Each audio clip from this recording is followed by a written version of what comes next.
welcome back to Heart to Heart Dialogue。我们今天这一集会用中文 ，OK。然后我们的 guest 是 Charmaine，Hello， 跟镜头 say Hello。嗨Charmaine 跟我是很多年的 friend 了啦，已经记不起了，应该就是10多年前了。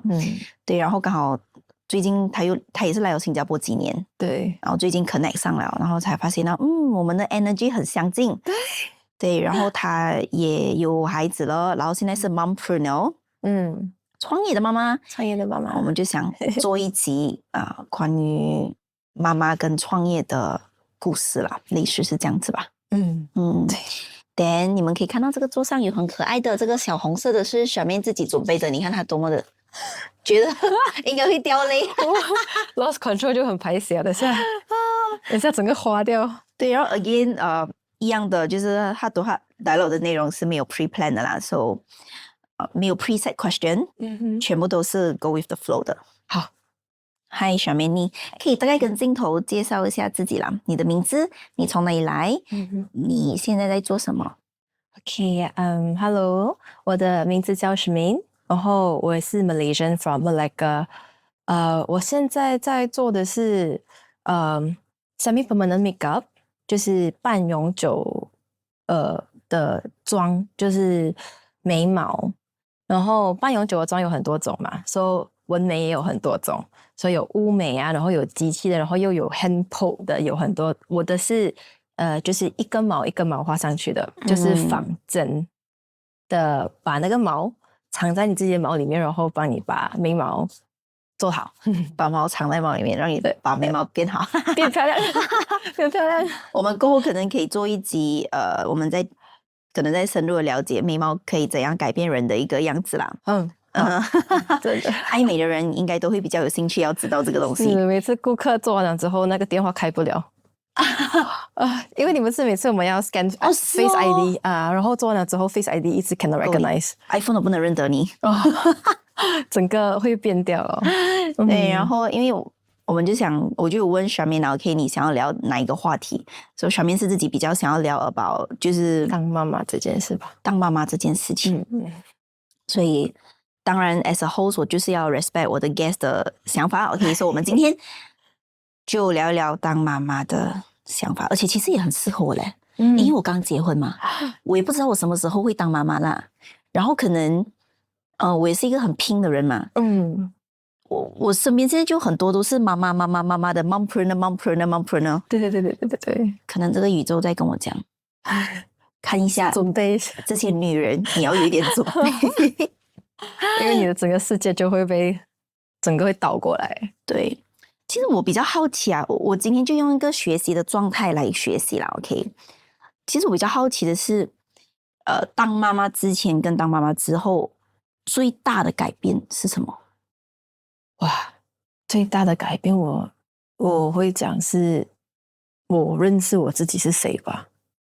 怎么讲？这个是心灵上啦，心灵上，我具体上我觉得也是这样子，就是可能比如说我们可能之前活了30几年，然后那个30几年里面，我们一直觉得我们是某个样子，但是其实内心的深处，我好像不是这样子的。再形容多一点点，就是怎么说内心的深处其实不是这样子。具体化一点，就是可能我们之前都是戴着面具活的感觉，我觉得是。那为什么当了妈妈过后会有改变呢？因为当了妈妈之后，我那天看到一本书啦，它就是其实我觉得它讲到真的是很贴切，就是你会面对你的黑暗面，你的黑暗面全部都会涌现，然后你要去面对。当你真的是面对你的黑暗面的时候，你会就是真的是突然间发现很多你之前没有想过的问题啊、情绪啊，很多这一方面的东西了。就是说，对你的生命的探讨会更深入了一层。对，为什么会有这个黑暗面？是在带小孩的时候比较难吗？还是因为你要带小孩，然后再思考自己是谁要做什么？是因为这一些阶段才导致的？可能是这个就是生小孩然后养小孩的过程里面，你会看到你自己就是我们自己妈妈有很多期待啊，或者是害怕的东西啊。你可能之前你没有不知道，原来我很害怕某些情绪，某些像我孩子给我的反应，或者是我自己的就是黑暗面那一块来讲，可能就是跟我们自己以前小时候的原生家庭成长有很大的关系哦。它会让你联想到什么？就是因为我还没有是妈妈啦，对我来讲，我可能现在想象我有孩子，可能我也不会怎么去管他。可是谁知道怀胎9个月过后pop出来了，我会怎么想？对，永远不知道你会之后会变成怎样。我觉得这是一个很可能我可以问这个问题，我再 rephrase 一下我的 question 啊，就是你在怀孕之前，你的想象，的妈妈的那个形象很完美，跟你真的 pop 出来过后，真正的当妈妈有什么出入？就是你生之前你会觉得，就这样罢了吗？我以后我一定要这样子 train 我的孩子，然后我一定要让他去学什么，我一定要让他变成有怎样的个性，怎样的性格，我要他开心，然后我要他有解决事情的能力，然后我要他会面对他的情绪，很多这种东西，可以啦，我觉得是 doable 的。可是当他真的爆出来了之后，哇，这个人就是人其实是没有办法 predict 的嘛，就是每个人的性格也不一样，然后你没有办法讲我今天讲的这句话他一定会应我你想要的答案，不会，然后你就会有很多个这样子的 moment， 然后你在里面这样为什么不受控？对 off control， 对，我觉得是这个字 off control， 真的是 lose control。我们可能我们是一个比较想要 be in control 的，就是什么东西都想要有一个操控权的，对，会是这样吗？就是 suddenly 突然间东西不在自己的不受控的范围之外，不懂要怎样去反应。对，会，我觉得会。所以这个 moment 就让你一直会去思考更多关于自己。对，我觉得可能是期待吧，就是可能是我们自己或者是别人对我们，就像你当妈妈了，你应该要怎样？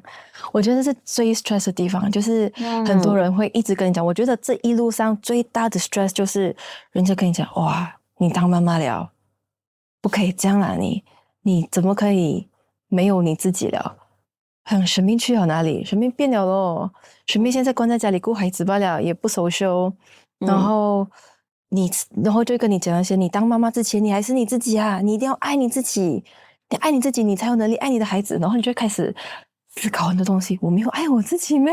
这些人跟你讲这些话的人是妈妈还是不是妈妈？都有哦。OK，真的都有。我觉得我自己觉得差别可能就是，如果不是妈妈的朋友的话，他们觉得你不能这样子牺牲，你这样子牺牲下去，你的人生就完蛋了。这种感觉，对我来讲当有人给我评价的时候，我会先去看这个人给我评价的这个人他是谁，他在做什么，他有没有这个身份地位跟经验来跟我讲这一番话，我会这样子去评估啦。然后如果这些人不是妈妈，基本上我一律不会管他。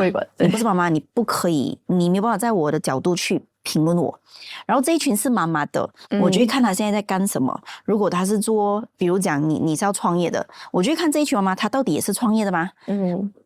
我的那个标准要在哪里是很重要啊。对，所以我觉得这个就是问题的那个所在点。我觉得我其实是一个很没有自己的人诶。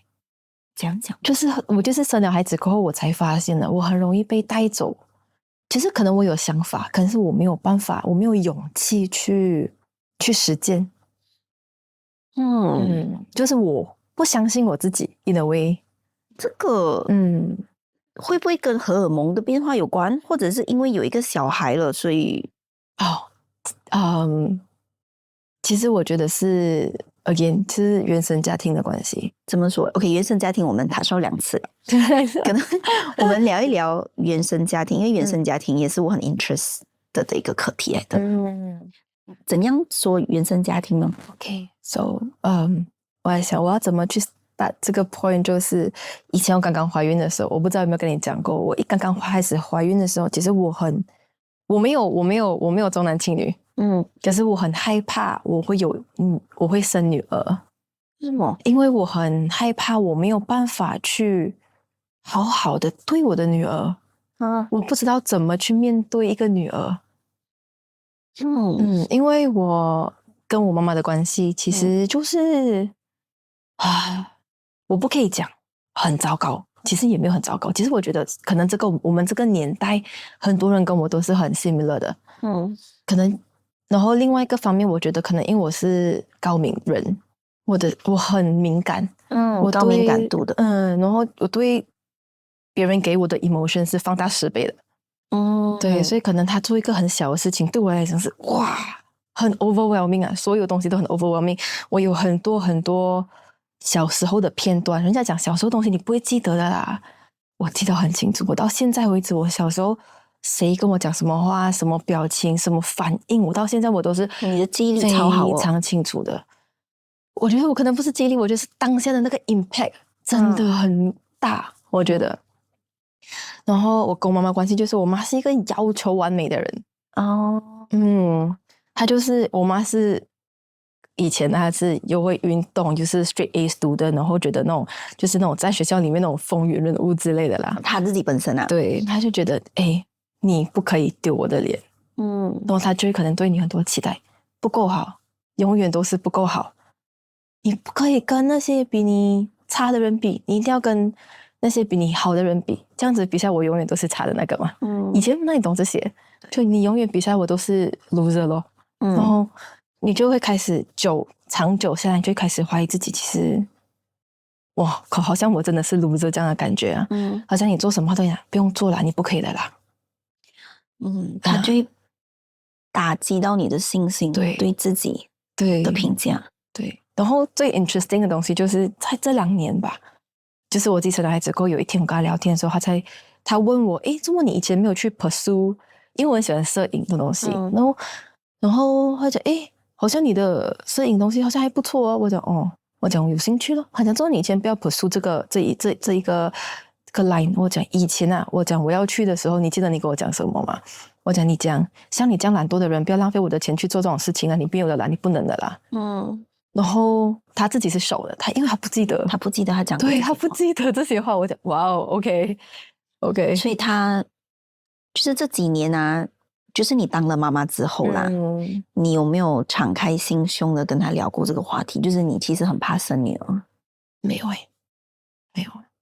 只是这个感觉是我自己怀孕了，慢慢开始到后期了，才有真的是比较强烈。就是知道性别之前啊，那就哇，生女儿怎么办？我会变成像我妈妈这样子对我的女儿吗？我不想我很害怕，我很害怕，我再去伤害多一个人的话怎么办？对，我觉得对咯，这是我最担心的点哦。因为我看那本书，叫《自我的诞生》嘛，他就说到，其实爸爸妈妈的角色在家庭里面是不一样的。妈妈其实就是一个孩子跟妈妈原本就是应该是同个世界的人来的。就是说妈妈其实是给孩子一个很多爱的一个角色，然后爸爸其实在这个心理上来讲，爸爸本来就是一个外星人来跟你抢你和你妈妈的关系的这个角色的人。所以by right 一开始我们得到的爱 first hand love 第一手是从妈妈的。所以妈妈太过爱也会让这个小孩长不大。对，妈妈太不爱，要求太严格，你就感觉这一颗蛋你还没孵到它自己那个鸟生出来，你就把它敲你跟我出来那个对吗？就是这样的一个情况。所以你跟你爸爸的感情比较好的话，你自然而然在外面跟人家社交的能力也比较强。对，所以你在外面社交能力很强。而且其实那本书它也是有讲到说，如果我们在家得不到爱的小孩哦，很容易在外面就相信人家的。我们特别会跟外面的人很熟。你看一些小孩，我就看我的3哥的孩子，因为我的3嫂给他很多爱，给他们很多爱很多关注，所以这些小孩哦，到现在我是姑姑啊，2、3岁啊才跟我好的嘞。可是你看有些小孩哦，如果你注意啦，那些 maybe 被忽略的小孩啊，1岁多2岁的，他很容易就跟你很好了的。这个其实就是小孩的天性，因为每个人都要被爱的。就一个缺口哦。我想到了，其实我以前小时候觉得最奇怪的一句话，最多 make sense 的就是别人讲，家是你的避风港。为什么人家会讲这种话？我觉得doesn't make sense。谁要回家啊？我有谁要回家？那种避风港根本就是一个悬崖，好吗？对，我觉得最奇怪的歌就是世上只有妈妈好。那个歌，你应该比较想要世上只有爸爸好，是不是？我没有答案我真的没有答案这个就是我觉得这首歌很奇怪的 start with， 为什么你会觉得只有妈妈好？我自己是在婆婆跟外婆的手上换来换去这样子带大的。但你的婆婆跟外婆跟你 OK 吗？他们跟你的关系怎么样？跟婆婆的其实是蛮 close 的，我觉得你如果要讲家里我会担心的人，可能就真的是我的婆婆。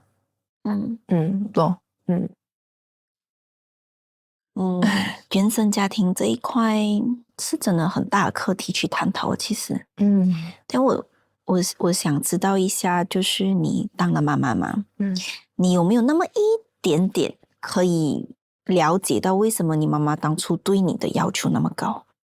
还是真的没有办法去了解？没有办法，其实到现在为止我也对，其实人家以前小时候很想讲，哎呀，以后你长大了你就懂了的啦，以后你变成大人了你就懂为什么我会这样子。我们现在这样就是已经走到这一步了，自己也当妈妈了，其实所谓的大人了啦，更加没有办法理解为什么他们会这样子。我给自己的答案就是，我觉得他们有他们自己的课题啦，对，他们有他们要去面对的，就是人生课题咯，就是我们也没有办法做太多。我有我的课题，你要解决的。对。你妈咪跟你的外婆的感情 OK 吗？就我会觉得我咪是蛮孝顺的。你外婆是一个这样的人很typical 的 Asian mom， 我觉得是，就是很会批评啊，很多怨言啊。其实我觉得不是每一件事情都是可以 complain 的，可是所有只要是事情都有可以 complain 的地方，这样的东西，这样的性格啦，我觉得是。所以他换句话来讲，其实他自己本身，你的外婆也是一个蛮挑剔的人，有要求的人。对，有要求的，对。你有看到因为你有看到你妈妈的影子。对，我看到我妈咪是我外婆的生产那个 product。对，哇，一模一样，讲一样的话，一样的，我的因为同个教育，它可以是正面教材跟反面教材。对，就是你的外婆把你妈妈教育成跟她一模一样。你妈妈 copy 这样的方法，把你教成可是反面教材。就是你反而就会不想要成为像你妈咪这样子。对，其实我看到那个 connection 呀，如果你这样子讲，因为其实啊，当我们在对话的时候啦，这个是我那么多年跟人家对话那么多，我学习到的一个东西就是，我们没有办法100%在别人的角度去感同身受。但是我们只要做到尊重那个人的想法，尊重他的观点。就比如你讲，世上只有妈妈好，这个对你来讲是一个很不 make sense 的东西。对我来讲就是很 make sense。可是我不会去 question 你，这种学妹你这样奇怪的。我会先去了解，try to 试看下可不可以 feel 到你 feel 的东西。如果真的 feel 不到，我就会想要更了解更多。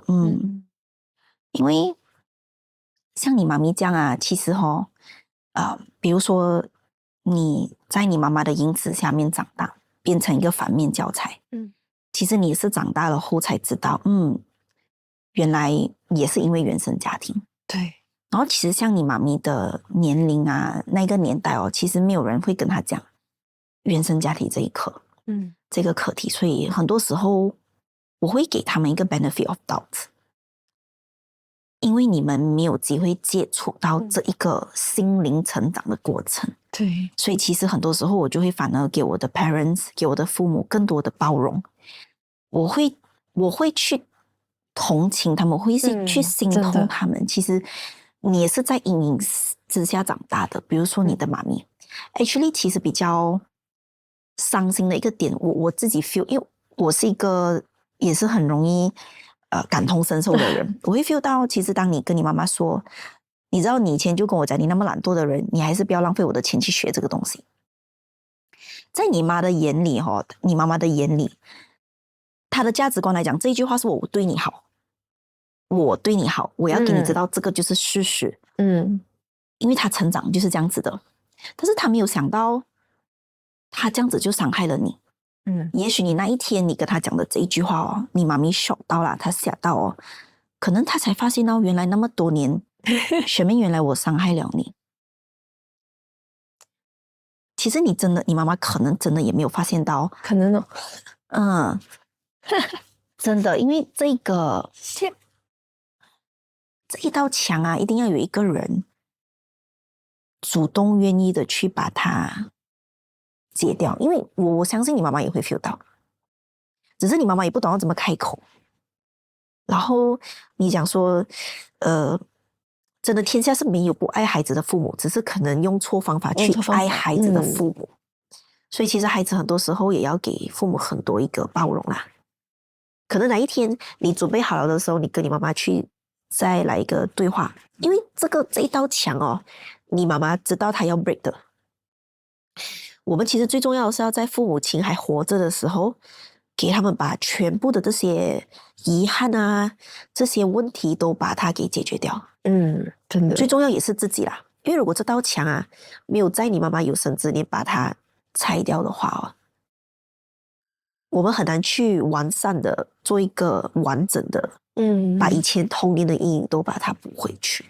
真的就是可能在就是治愈的这个路上就是治愈，看很多治愈的书，然后去听很多课，然后就是回头想回来觉得其实就是我真的是站在他的那个角度想的话，就像你讲这样，我觉得他们蛮可怜的啦。对 ，in a way， 就是他们可能那个年代没有这么多资源，没有这么多机会去接触，他们只可以 copy and paste 了。觉得这一套在我身上 work 完，对，这样我也是这样子的可能也有一大部分是因为 subconscious， 就是潜意识。他们小时候就是这样子接收的嘛，是，所以小时候就是接收，然后你长大了，你输出你是完全不用想的，因为你的肢体，你的 body 就是自己会反应，就是什么里面有什么，它就会帮你先输出先了。对，然后真的是现在其实跟以前比起来释怀很多了，我觉得，我有一段时间是真的是很愤怒的，我觉得我是一个愤怒的灵魂。是刚刚怀孕的时候，还是把小孩生出来，还是即使不是其实生小孩之前，其实是蛮感恩的啦，是 COVID 的时候因为之前在飞嘛，就是之前是空姐，然后空姐了，当一段时间之后，身体就是可能有一些breakout然后就辞职之后就开始在疗愈，就是休息的那一段期间，也是去上很多课，去读很多书，然后慢慢就在治愈的这条路上越走越远，然后就是真的是从了解为什么我这样子，为什么我跟别人不一样，就好像你讲，你觉得那个歌很 make sense， 以前我觉得大家都会觉得这首歌 doesn't make sense 的，我觉得这样子是正常的，我觉得我这种是正常，看到别人跟妈妈很 close 我觉得不正常。因为你的世界观，对，因为我的世界就是这样子的，然后对了，就在治愈路上走久了之后，就觉得其实是就是他们就是可以理解啦，他们不简单像你讲这样，他也不知道为什么他今天走入这一条路，他自己可能也不懂为什么他当了妈妈，就好像想当妈妈这条路是你选的，还是你是掉进去的？因为身边每个人都结婚嘛，对每个人，我的朋友都结婚了，我的朋友都生小孩了，那我好像也是时间到了啦。那我也是应该要做这件事情。那这个是掉进去，这是真的是滑入当妈妈这个角色，不是我这一辈子我的愿望是我要当一个妈妈，然后我要当一个这样的妈妈，不一样，就是出来的那个结果是真的是不一样的。因为你当妈妈之后，你首先你失去很多，失去很多自由，失去很多自己。然后我最近读到的，我觉得那个人是我妈妈，就是她讲，如果你在当妈妈的这条路上，你是滑入这个角色的话，是很危险的。因为我从小听她讲的话，最多就是早知道就不要生你。你那本书叫什么名字？你可以 share 出来啊。妈妈是公主也是巫婆，好像是这样子。等下我send给你。我记得她的讲，当妈妈我可以是就是你最小的公主是你，到那个最坏的巫婆其实也是你。就是你滑入到这个角色里面之后，你一直后悔哇！如果当初我没有结婚，我没有生小孩的话，我现在多自由，我可以环游世界，我可以不用担心这么多，还要再养小孩，变成一种 burden 的感觉。已经是，然后你就会活在一个叫做永恒少女的一个状态里面。那你就会一直去追求少女的状态。就是没有办法放弃这个，因为人生很多东西都是要放弃的，我们要选择放弃一些角色。对，就是没办法放弃我不再是少女。对，然后你有一个新的角色，然后你有新的责任，这样子。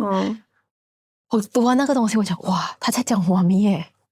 真的是我妈咪是永恒少女。我真的觉得她到现在也是，因为她是真的是永远都在外面，她有很多朋友，很多 plan。就还是很开心的做她自己啦。她没有因为妈妈这个角色 OK， 她自己的角度，她一定是失去了很多。对，但是如果普遍的来讲，看女性的话很好啊。我觉得你还可以去玩，你还可以去享受啊，去做自己啊，参与你想要参与的活动啊，这样子哇很好哦。可是我们在家里就会觉得我妈妈是永远不着家的，我好像看不到她的。就是失去那个平衡。就他可能活成别人想要的样子，可是其实在你们的角度，你们想要的妈妈是可以在家有适当的可以陪我们的，是这样子吗？我觉得是一个依赖吧。我觉得就是孩子跟妈妈的关系，最初的关系就是依恋嘛。对对，就是前3个月的依恋期非常重要，就是你的安全感的来源，就是你认识这个世界就是从妈妈开始。但是就好像现在我肯定不记得我前3个月到底是人生的3个月是怎么过的，但是那个 subconscious 一定知道。对。然后当你缺乏安全感之后，你走入这个社会，好恐怖哦。我觉得哇，你在面对很多事情的时候，你是没有一个 anchor， 没有，真的是你会先觉得自己干不到，自己做不了，还是会飘？就是飘的意思。我的飘的意思就是，可能我不太知道我其实真正想怎样。就是人家推啊，我就去这边哦；人家推我去那边哦，我就去那边哦。我就这样子，看哪里比较顺，然后我就飘，这样飘过去。真的感觉这样子。你怀孕了过后有了孩子，现在有没有改变了一些？改变了很多其实我觉得我在我孩子的身上找回应该要有的安全感。怎么说？可能就是从小就是失去这一部分，就是你没有安全感，你觉得没有人爱你的。You are not worth it。就是你在这个世界上可有可无。讲真的，你就只是一个个体。可是有了孩子之后，你真的是可以从他的世界去感受到哇，他需要你，对，你被需要，对，就是你的价值感跟归属感突然间找到了一个家的感觉。原来我也有价值有这种感觉了。就原来有人可以这样子无条件的去爱你的哇，原来是这种感觉。这个东西是连老公也给不到的感觉。给不到，真是给不到。所以就改变了很多。就是也是看过一本书，就讲如果你的人就是有一句话嘛，不幸的人就是用一生治愈你的童年，那幸运的人就是用童年去治愈一生。对。然后可是还有另外一个方法，就是你就是你要治愈你的童年的话，就是你找到你的价值感跟你的归属感。对，可能就是我孩子出世了，在他成长的这个阶段，我找到了这2样东西，我就觉得哇，其实很多东西都已经无所谓了，就是打出来啊，打出。如果明天如果明天发生意外，发生什么事，我就这样子拜拜了的话，我没有遗憾欸。我觉得我没有遗憾。我觉得 OK。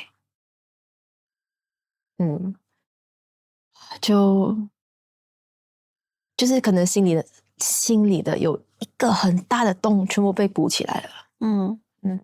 这样你会不会害怕？就是哪一天孩子慢慢长大了啊，然后也是时候你需要放弃掉这个孩子能够，我就是孩子全世界的这个想法。我觉得 OK， 我觉得我完整了。我不会，就是我不是从他的身上去索取一些东西，我只是他给我的爱已经填补了我空洞的地方。就是他如果明天要飞走了，我觉得这是一个过程啊。我觉得这是必然的，小鸟长大了都会飞走的。对，我从他现在小小，我都已经 imagine 他以后有他自己的世界，然后可能我跟我老公就自己养老这样。我觉得我有的 life 也不错。也是相当好。对，因为这个是一个很不一样的观点吧。因为每个人的童年都不一样。对，我最近看的这本书叫《少走有人的路》，他就讲到，其实我们人啊，一定要学会放弃。比如讲，小孩子小小的时候是觉得自己就是全世界，自己是变形金刚哇，什么都可以。到大了，他就要放弃这个想法。然后我们慢慢要学会放弃自己无所不能，要放弃自己永远年轻的这个想法，要放弃其实小孩永远跟自己在一起的这个想法，然后后来要放弃其实生命不死的这个想法。他就讲说，其实人生我们其实就是不断的在学会放弃一些东西，所以我们才会得到另外一些东西。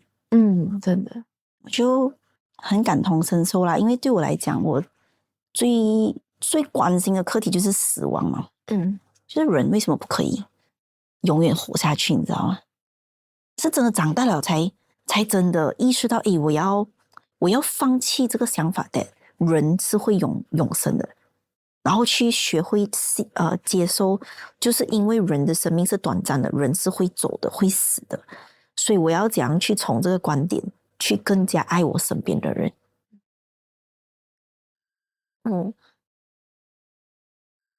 想要说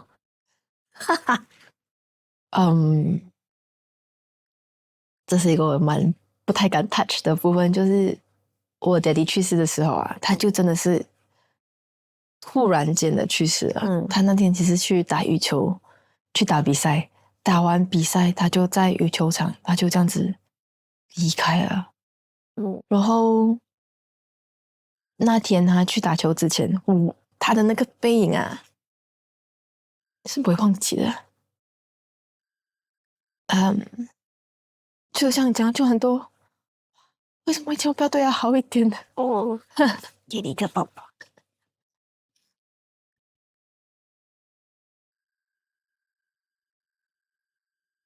谢谢你。我是觉得，以前呢你会觉得，哎呀，还有明天的吗？明天呢？我现在还没有做到吗？你等我做到先呢？不是，你不懂，你其实会做到。对，然后你也不懂那个人会等你到几时哦。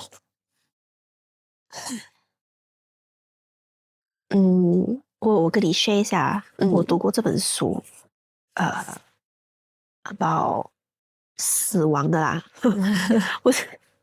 我以前就喜欢看人家板凳的话题。他就讲到，其实人有九层意识，有 nine level of consciousness，有9层意识。9层意识其实它是永恒，在这个宇宙里面，就算我们走了，the nine level 第9层的意识还是会留在这个宇宙里面的。所以为什么我们有些人讲说前世今生？其实归根到底，以科学来讲啊，是因为这个第九层意识它还在这里，就是你的生命哪一天，就算你在投胎了 right，为什么你某些时段你很爱这个人，有些人你很讨厌这个人，其实是这个第九层意识，你的生命是一样是永恒的，只是你以另外一个形式出来。所以当我看到这个第九层意识的时候，我就想，就算我身边的人，我爱的人走了，其实他们的意识是还在的。所以为什么有些人可以通灵啊？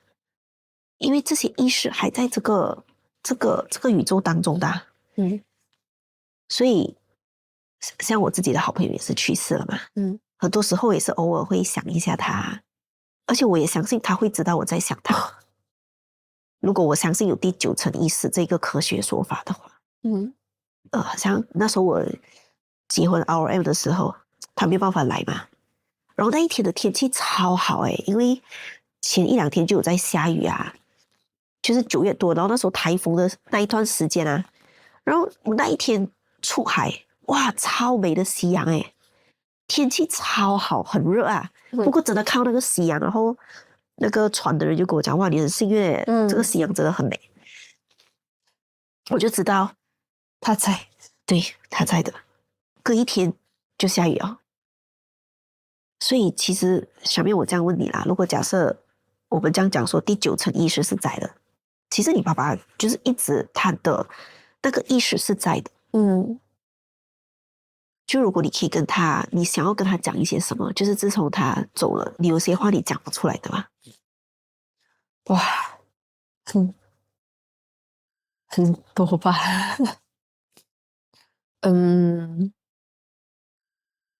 像你讲哦，就是我结婚那天，我也是很强的感觉，就是哇，就是你的身体会知道他站在你旁边那种感觉就是哇，我说我想Daddy有在，我那天就觉得他一直都在，而且你可以感觉到他的emotion，哇，觉得他就是对我就是重要的日子，他还是会回来。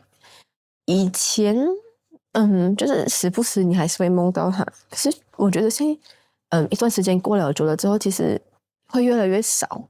可能就是他也是希望我们就是有自己的 life，move on 这样子。可是如果你讲有什么话要跟他讲的话，我觉得讲不完真的太多。因为以前我有一个习惯，就是每天到晚上的时候大概7-8点我的弟很喜欢抽烟，很喜欢坐在家里外面。我们家有个像露台，不是露台就是阳台啦，就是家里外面操场旁边，他就坐在那边抽烟喝咖啡。然后我就很喜欢坐在那边跟他聊一聊，就是1-2个小时，什么都可以聊，从生意啊，然后朋友啊，感情啊，什么都可以聊。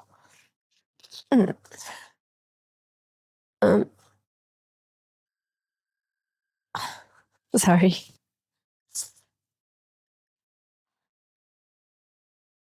有些伤口是要很多时间去愈合的。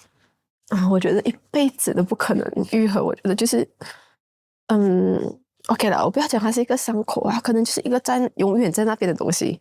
就是你可能我到我老了，到我要死了，你吃进去，我还是会这样子的。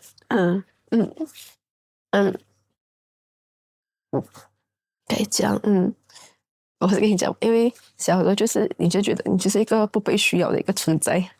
然后我家里整个家族里面我是最大的。然后sorry， 我还要冷静一下，自己冷静一下，可以喝一下水。没有办法讲话。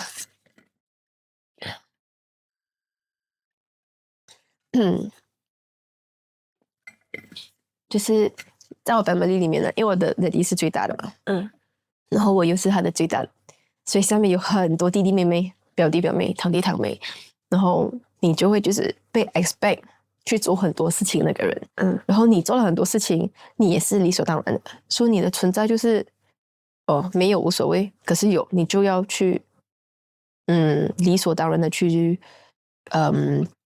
做你的职责，你做了也没有人会感谢你的。因为是你是理所当然应该的，对。然后久而久之就觉得啊，反正我就是一个这样的存在，有没有无所谓，我叛逆也无所谓。那你大不了你讨厌我了，反正你都没有人喜欢我，但你讨厌我，我也觉得无所谓啊。然后到了差不多10几岁，就是我的弟开始跟我聊天的那一段时间，我才会找到，哎呀，原来我也是别人的孩子哦。他会讲，哦，好像 That's my girl, you can do it。哦，我会，就是因为你妈咪没有办法给你这个 support 这个支持。对，我就觉得哦，我的就是你的靠山，见没有了。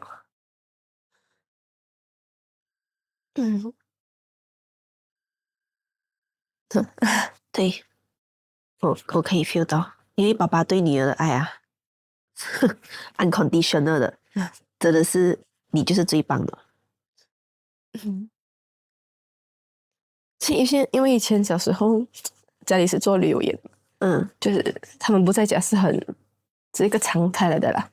一出去可能1个月不在，短的话1、2个星期，所以不在你也觉得无所谓。然后到长大了，可能他们接近差不多要休息啊，比较退休那一段时间了，才有真的是有比较多接触，才有比较多 connection 哦，才比较了解一点。那才感觉到哦，原来我是别人的女儿，原来我也是有爸爸的。对，对，我也是一个孩子。因为之前读一本书，它就是讲，为什么我们会很独立？因为你觉得独立是一件好事，是一个长处嘛？对。可是独立的背后其实是什么？是孤独。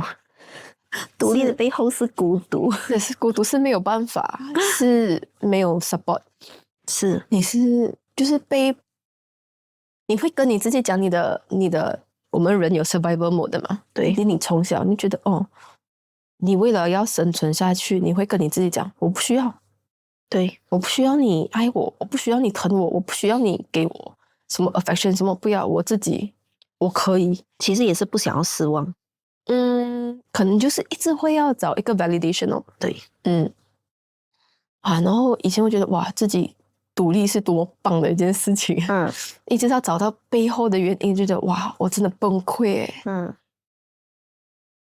然后你会就会想，可能你讲我有什么，就是当妈妈之后有什么不一样，就可能我真的是养了我自己多一次哦。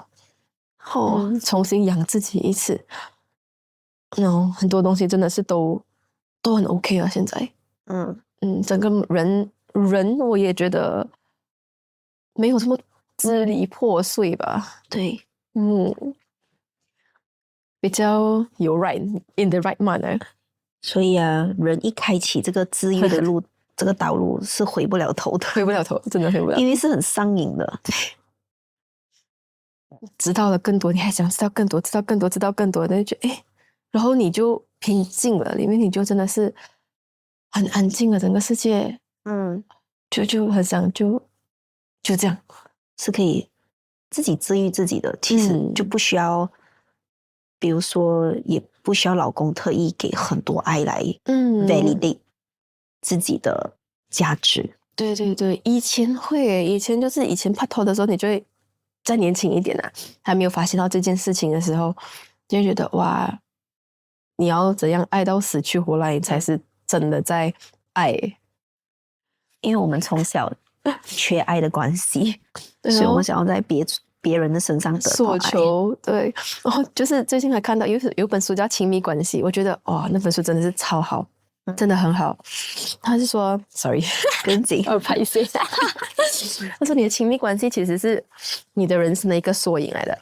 就是你越缺什么，然后你找的伴侣就是那个你一直想要补偿的那一面。对，然后你一直想要索取。如果段感情啊，以前很常讲话，两夫妻坐在那边，你看我，我看你，不讲话，你也是不觉得很奇怪啊？就是真爱的时候，就其实就是两个人无所求的时候。对，我对你没有什么要求，你对我也没有什么要求，就是纯粹我对你有这一份爱。对，够了咯。对，哇，那个时候就真的是如释重负那种感觉，就是对啊，我干嘛要我们就是当自己的内心核心已经成立了完整了，你也不会需要别人再去另外再给你很多什么东西，是去弥补你的安全感啊之类的。我要找这一段话，我看的那本书啊，这个少走有人的路，他有讲到自律跟什么是爱啊，我要找给你看，超爱他形容的这个，他诠释到真的很好他有说什么是自律啊，对，因为讲到爱这个 part 我看他形容的非常的贴切，他完全就是那种我想的那个想法，我没办法诠释到那么好，你知道吗？是他就是诠释到超好。给他就讲到，等一下，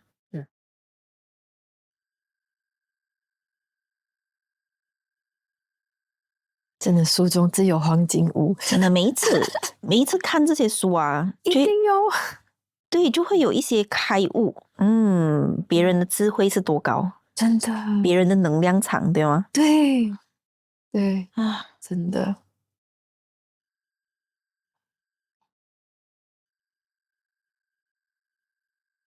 等一下，给我1分钟，可以慢慢来，喝一下水。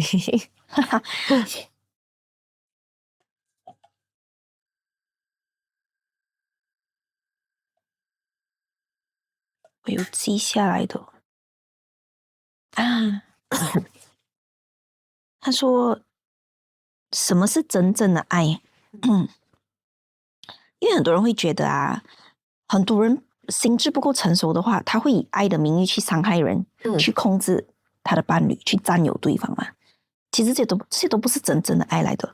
他说：“那真正的爱是什么呢？”这个作家他就讲啊，他其实真正的爱是一个特别困难的事情，因为那么多本书都没有办法正确的去给爱一个定义，所以这个作者就大胆的给出一个定义，他说：“爱就是为了促进自己和他人心智成熟，而不断扩展自我的界限，实现自我完美的一种意愿。”哇，这个很高大上就是说，就是刚你讲到的嘛，其实爱就是为了让自己变得更好，然后从而对方变得更好。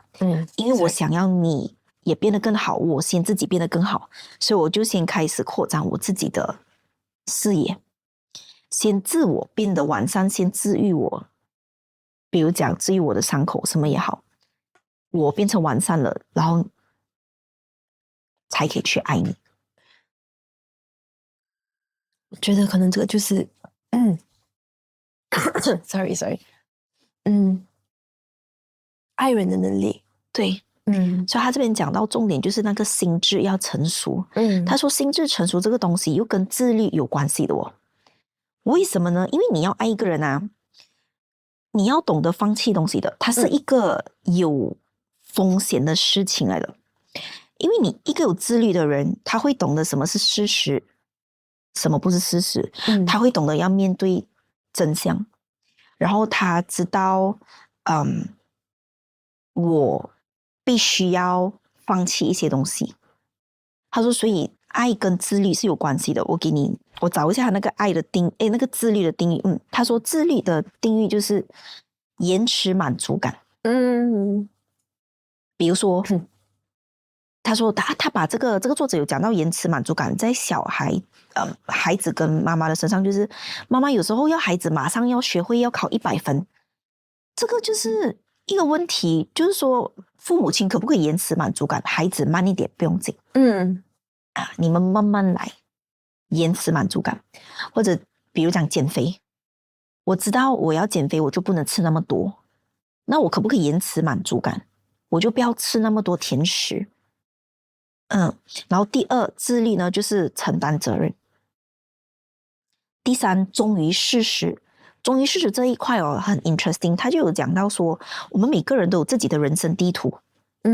我们只会活在自己的人生地图。比如说你妈咪有你妈咪的人生地图，所以他用他的地图把你放进去，走他走的人生。所以我们要忠于事实，就是说我们的地图不一定是对的，别人也有别人的地图。我们今天进入到了别人的地图，我们就要尊重他的想法，他的方向，入乡随俗是，然后要保持平稳，这个是自律的这几个东西。所以你看，自律跟爱是有关系的。如果我们做不到自律的这几点，我们不能延迟满足感，我们怎样都要伴侣做我们要做的事情啊，这很难啊。你要我赚钱，你要我陪你，我陪你是你很爽啦，但是赚钱是真的我们最 basic 最基本的一个生存的东西嘛。对，所以爱跟自律是相互的，真的耶。其实真的就是两个独立的、两个完整的灵魂课题，就是两个人都有能力去爱，对，和被爱，对。那我觉得这段感情你就没有就不会那么吃力，对。而且最重要，像我跟我老公，就是我们会很尊重各自的空间。你要怎样成长，你就去成长。你要怎么疗伤，你要我不要打扰你，我就不打扰你。就是互相的尊重各自的空间，真的很重要。这个也是在那本自我的诞生里面有讲到。他就是讲，其实做父母的可以给孩子这个自我的空间，就是说给他们习惯有一个抽屉可以放他们的秘密的。然后跟他讲，你的这个是你的秘密的地方，给你一个锁匙，给你这个钥匙，我不会，这个是你的空间，我不会打扰你的。他就讲说，父母亲可以这样子开始去训练孩子的边界、个人空间感。这样子他就在外面，他会勇敢去拒绝别人。对，如果他说，很像比如讲，我的父母亲从小就很爱我嘛，所以我从小就是一个不习惯别人跟我拒绝的人。我就不习惯别人拒绝我啊，我就没有什么边界感的。但是后来遇到我老公了，我才慢慢习惯他每天都在拒绝我，每天都是一个 no。出去拍拖 no， 我要赚钱；出去这个 no， 我不吃这个；做这个 no， 我不想要做这个。他每天 no 我，一开始我是觉得很不舒服。可是后来，就是那天看这本书的时候，我就反思回去。其实是我的老公教会我去拒绝别人真的。我本来就是一个，因为我最近在想，为什么我那么勇敢拒绝别人了的？我也不会觉得我很愧疚去拒绝别人，或者会觉得很 feel bad。我拒绝别人，我才发现是我老公训练我的。然后我也想到，因为我的原生家庭太爱了，从来没有拒绝我，所以我也不会拒绝别人，所以常常会被伤害。对，真的。其实我觉得，另一半啦，如果你走进妈妈这一块，另一半真的是你的队友，很重要真的超重要的。就是像你讲这样，老公其实他是真的是一个 support system，mentally 心灵上的 support system， 就是他会讲拒绝，你应该要拒绝的时候，你就要拒绝。就是哇，本来没有勇气做的很多事情，他就会真的是给你很多勇气去 go ahead，try， no never try never know。对，我觉得我很 stuck 的这个原因就是这样子，为什么会 stuck 跟他在一起，就会觉得以前没有人这样子跟我讲过怎么这个人会所以怎么这个人会来无条件的这样子去给我这么多支持嘞？他自己本身是很有爱的人，我觉得他是，可是他有他也蛮可爱的啦。他就是他在他满月之后，他以前小时候 baby 满月之后，他就是被不同的安迪、不同的家庭拉扯长大的。所以他是没有，你可以看到他其实是一个讲不太有归属感的人。可是他的内心是强大的。至少他的爱是有满的。他对他的爱是有满的。他没有被拒绝，他就是他有被给很多的 affection 长大的。所以那天我在写这个 post 的时候，就讲到这个拒绝别人的这一块，我就写，因为伴侣真的很重要啊，所以我就写了这一段，我就讲，所以各位伴侣很重要，选对了无比强大，对，选错了从头来过，对，对，真的是从头来过。如果真的选错了啊，不用紧啊，从头来过咯，真的，对吗？因为我前一段感情的话，哇，真的是我也是不懂自己可以沦陷到这么沦陷在一段感情里面嘞。哎呦，这个人其实你内心明明知道哦，这个人不能，可是你就走不出来哦。对，就觉得哎，为什么我这样啊？什么东西吸引着，就是拿你一个部分的我被拉进去了，然后一直拉不出来那种感觉，就是自己还不足够爱自己的时候，我们永远会吸引的都是渣男，对，超爱渣男，人生的另一个阶段，真的，另一个部分，另一环。最近我也是领悟到，就是爱是一个动词，真的，爱他真的是一个动词。你爱这个人，你要做出来，至少你要 express 出来。像比如刚你就 before 我们开始这个 podcast， 你就有问我为什么我会写 podcast？ 不写 postcard，写明信片。对，对我来讲说，其实每一次当我很迷茫的时候，我很自然而然的会选择去感恩。从感恩的这个举动，我会得到很多的力量。我不需要别人，我不需要这些我感恩的人给我回应，我不需要，我就是在感恩的路上，我得到很多无名的力量。其实那个心会很满，真的。所以我每一次就会出国，所以我就会写明信片给我家人给我的客户啊，给我的朋友，给自己，给我老公，写一下自己的想法，然后是这样子的过程，才慢慢的造就到我的 parents 也会比较习惯跟我去表达爱。因为他就是一个滴水穿石的一个过程，就我每天给他一滴水一滴水一滴水，他一段时间很长一段时间过后，他就会变形了。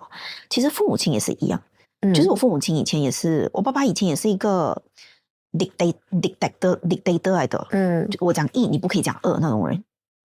然后是后来他慢慢在外面接触比较多人，他也跟我们比较 friendly 了，比较可以接受我们的意见，然后就慢慢我会跟他 express， 慢慢我教他我在外面看到的事情。因为我的想法是这样子的，就是小的时候你给我看到这个世界，不管你有没有照顾我还是什么都好，你把我带来这个世界，你让我感受到这个世界是这样子的。那我现在大了，我就有这个责任，我应该也给你知道，其实这个世界是这样子的，我带你去看我现在看到的世界。所以他们很多东西都不会也不懂，慢慢就教他们情绪啊，形容自己啊，跟他们讲多一点描述情绪的东西。有一次跟我爸爸吵架，在旅行的时候，是去年特别带我 parents 去比较多地方的时候，就会有摩擦嘛。然后在每一次的摩擦当中，我就会去反思为什么这个事情会发生。像比如去年，我还记得去年去台湾的时候，我爸爸就会有自己的想法，他不想要住民宿，还要爬一个楼梯。可是我就想要去住民宿体验生活，我爸爸就会念，然后念到最后我真的爆发了，我就有一点吵，我跟他讲，你这样子一直念哦，你会让我很伤心，因为我带你们出来就想要大家开开心心。我讲我们去住这些地方就想要去体会别人的生活啊，然后我讲你这样一直这样子念，我会不开心的。我爸爸就静静了。然后后来我们也静静了，然后我们有去反思，我相信我爸爸也是有去想，因为如果你看爸爸生气是因为他不知道要怎样去表达自己的内心想要的事情，可是做孩子的我有被教育过，然后我又走在心灵的这一段路，其实我知道他的情绪是哪里来的，这样我就应该好好的跟他沟通。然后后来下一次的旅行，我爸爸就懂了，他就跟我讲，我们去 Europe 的时候，我爸爸就讲，可以就照你的计划走就可以了。所以他也会知道哦，原来我伤害到我的女儿，因为我女儿也想要我们开开心心，没有想到我的这些 comment 会让他伤心的，他就会去反省，他们其实会很错愕的，你懂吗？其实他们也是小孩的感觉，对，他们也会一直在想，原来我给我女儿伤心了，所以你妈咪也是一样的，其实，所以他们慢慢就会学会表达，然后有时候我会跟他们讲说，哎，你们要活得健康，你们一定要70岁，你们一定要有一个目的，人生要有一个 purpose， 因为你没有一个 purpose， 没有一个目标感哦，你随时走也不用紧的感觉，你的生命就会这样子往下滑的，所以我讲你们要给自己定一个目标。你们要活到几岁？为什么要活到那个年龄？我把我做 sales 的技能都放在他们身上了，所以就是这样子，他们就会讲说，看我要活到至少90多岁，看到我的孙结婚，OK， 我要健康，我要吃健康一点所以是这样慢慢的去把他们训练出来，去表达自己的。这样子你没有养孩子没有问题了，你有 experience 了。我希望，不过也是一样，我也是要延迟满足感。延迟满足感这个也是看书的好处啦，就真的从别人的智慧当中去洗礼自己的生命，应该是这样子讲的。真的，哇，我觉得我今天有点语无伦次。脑雾的感觉有啊？还是脑雾的感觉，就是可能很多东西想表达，真的是没有办法好好的表达的感觉。我通常可能我分享一下我学习表达。我最近有一个朋友就问我 ，Candy Man， 你这样会表达的你会表达嘞？我发现你表达能力很好，超好然后你的脑转也很快耶，怎样啊？我想了一下，我想去学习讲吵架。可是吵架的时候就是口齿伶俐的，对，因为吵架你一定要学会反向思维嘛，然后你的脑一定要快，然后你一定要可以跟人家吵赢。我在想，可能我从小到大很厉害吵架，我想去吵架。不过其实我有发现到，因为我会什么东西都会去思考一轮，开心也去想一下，不开心也去思考一下，讨厌这个人也去思考一下。嫉妒这个人也去思考一下，怎么会去嫉妒他？对，是不是我自己没有自信啊？哪里比我没有自信？对，就好像很多情绪来的时候，你就开始回向思考了对，哪里出了问题？到底这个情绪是哪里来的？就哪个系统错误？对，哪个系统错误？对，真的会。也是可能从这个阶段，然后慢慢我会写日记啊，这个有训练到表达自己的一个能力啦。我跟我老公沟通是用写信了，哇，因为他没有，因为他是一个。我后来才发现到沟通这一块，因为最近我认识一个新的朋友，他就讲不是老公每次都不要跟我讲什么问题的，很难跟他沟通的。我跟我老公差不多也是要离婚，可是又离不了。我就问他，你是觉得沟通失效他讲我就问他你有没有试过每一个不同的沟通方法？他讲我有 try， 但我就问他你有没有试过写信给他？没有我讲你看，我讲我的老公就是这样子的，你要他跟你讲话因为老公的脑是比较钝的嘛，你在20秒，他还在第1秒在想你为什么伤心，可是你已经在讲你为什么伤心，他没有办法了解你为什么伤心，所以我就讲，我也是发现了我老公的这个点，所以我知道了写信，写信，他们这样的脑的速度啊，是要慢慢去看，慢慢去想，慢慢去体验。你有这个情绪的，原来，然后而且不管你写多快，没有人管你的嘛，你那个字就是不会动的，对不对？对。所以我就讲，我也是发现到我老公就会慢慢的比较了解我，是通过写信。有一次我很伤心，很生气他，不过我还是给他出门了。结果我就写了一封信给他，我讲刚刚你这样子很伤害到我为什么会伤害到我什么什么？然后我就讲，我觉得你把这个感情当作理所当然，叭叭叭叭，有一点情绪绑架的价值，可是把我的情绪写出来。然后表达出来，然后用一个婉转的方式去感谢他。后来他回来，他读了那封信，他就跟我讲：“对不起，我昨天伤害到你了。”然后而且重点是我写了，老娘也爽了，就是我可以写出来，我可以睡觉了，你懂吗？我不管你了的，我不用跟你吵架的，我就用写给你。所以其实沟通也是一个很艺术的一个，真的很艺术，对，一个技巧啦。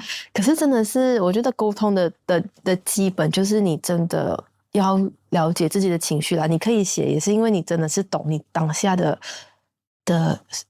感受啊。对啊，然后你生气的点在哪里啊？对，就是我很害怕，就是哇，我很生气，以前有一段时间是这样子，很生气，我很难受，可是我都不懂我在难受什么。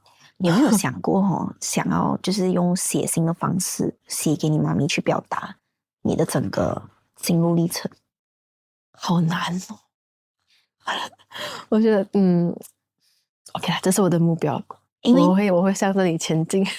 因为这个会比面对面聊还容易，就是先也不要吓到你妈妈，突然间你来一个表白，他会宕机，可能他看到你这个他 hang 了哦，他就一直会你讲什么都没有用了，因为他吸收不了了嘛。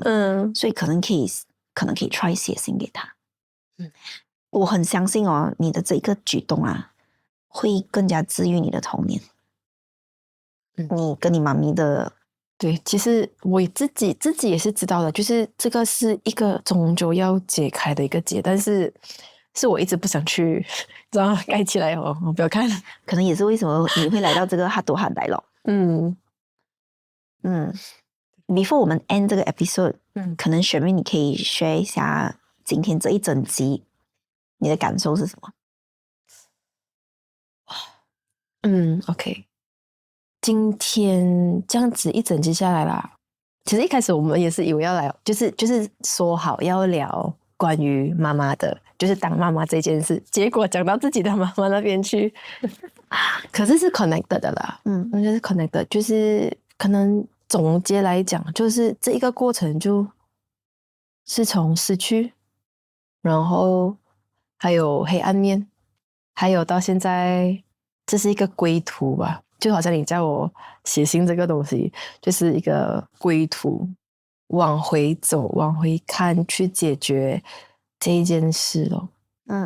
我觉得这3件事是总结来讲是闭环。你有想对自己说什么话吗？ Well done。就是当全世界都跟你讲你不可以的时候，你在其实我没有不可以啊，老娘也做到了，老娘也做到了。哇，对啊，就是好像重新带完小孩，重新又要开始创业这件事情，是一个也是水到渠成啦，的一件事情。我会跟以前的自己讲，不要想这么多，就是很多声音跟你讲，你不能这样，你不能这样，你不能这样的时候，其实你的 priority 还是孩子啊。那个时候，对，我没有后悔那个3年，我把我的全部时间跟全部精力去爱他，去养育他，绝对没有后悔的。重新站起来这件事情不会晚的，真的不会晚的。就是人家跟你讲你不能这样的时候，你可以这样的，真的可以的。其实你的儿子肯定，你给他的童年啊，他肯定是用他童年治愈一生的。肯定。真的希望，就是我会把我觉得很重要的东西的价值观那些交给他吧。就真的像情绪，他现在会跟我讲，妈咪，我刚才讲的是 angry talk。他自己知道自己生气的时候，I want to attack you, I want to attack you, so angry, I don't want to see you。然后等下回来，妈咪 so sorry, just now was angry talk。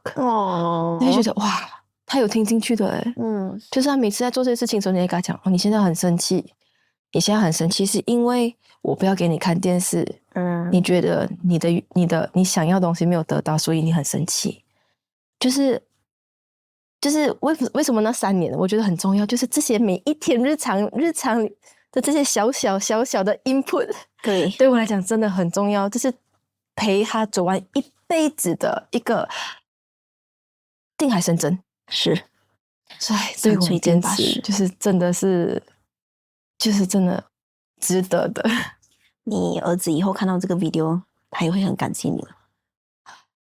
希望他的人生平安、开心、健康、顺利啦。我觉得好像这个好像真的天下父母亲都一样。对对对，没有奢求太多，你健康就是一切了。对，我这整集我大概总结一下，就是 summarize 一下我的想法啦。